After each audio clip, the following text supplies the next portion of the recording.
കൂട്ടുമുഖം കാവുമ്പായി കനകത്തിടം ഊർപ്പഴശ്ശിക്കോട്ടത്ത് പുനഃപ്രതിഷ്ഠാകർമ്മം ഭക്തിനിർഭരമായ അന്തരീക്ഷത്തിൽ നടത്തി. വർഷങ്ങളായി ജീർണാവസ്ഥയിലായിരുന്ന കോട്ടം കാവുമ്പായി കനകത്തിടം ട്രസ്റ്റിന്റെ ആഭിമുഖ്യത്തിലാണ് പുനരുദ്ധാരണം നടത്തിയത്. ഊർപ്പഴശ്ശിയുടെയും വേട്ടയ്ക്കൊരുമകന്റെയും പുനഃപ്രതിഷ്ഠകളാണ് നടന്നത്. ചുഴലി സ്വരൂപത്തിന്റെ തന്ത്രി കൂടിയായ ക്ഷേത്രം തന്ത്രി പുതുശ്ശേരി ഇല്ലത്ത് ശങ്കരൻ നമ്പൂതിരിപ്പാടിന്റെ മുഖ്യ കാർമ്മികത്വത്തിലായിരുന്നു ചടങ്ങുകൾ. ഇനി എല്ലാ സംക്രമ ദിവസങ്ങളിലും വിശേഷാൽ ദിവസങ്ങളിലും വെള്ളാട്ടം ഉണ്ടായിരിക്കുമെന്നും ട്രസ്റ്റ് അധികൃതർ പറഞ്ഞു. സാമന്തൻ കനകത്തടം വക ഊർപ്പഴശ്ശി വേട്ടക്കുരുമകൻ ക്ഷേത്രമാണ് ഇത്. അതിപുരാതന കാലം മുതൽ ഉള്ള ഈ ക്ഷേത്രം വളരെ ജീർണാവസ്ഥയിലായിരുന്നു ഉണ്ടായിരുന്നത്.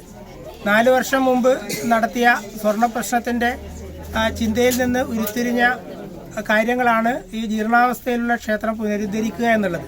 അതിൻ്റെ ഫലമായി തറവാട്ട് അംഗങ്ങളെല്ലാവരും ഒരേ മനസ്സോടുകൂടി പ്രവർത്തിച്ചതിൻ്റെ ഫലമായിട്ടാണ് 3.5 വർഷം കൊണ്ട് ഈ ഒരു ക്ഷേത്രം ഇന്ന് കാണുന്ന രീതിയിൽ പുനരുദ്ധരിക്കാൻ വേണ്ടിയിട്ട് കഴിഞ്ഞത്.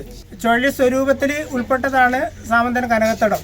അതിൻ്റെ നമ്മുടെ ഊരാൾ തന്ത്രി ചുഴലി പുതുശ്ശേരി ഇല്ലത്ത് ശങ്കരൻ നമ്പൂതിരി അവറുകളാണ്.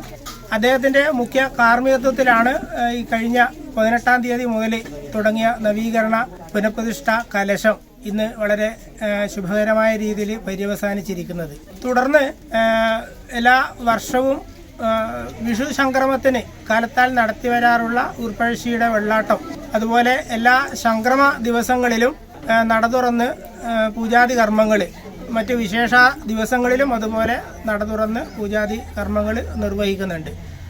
അതുപോലെ തന്നെ തുടരാൻ വേണ്ടിയിട്ടാണ് തീരുമാനം. ആ രീതിയിലാണ് നമ്മൾ തന്ത്രിയുടെ മുന്നിൽ വെച്ച് ചിന്തിച്ചിട്ടുള്ളത്.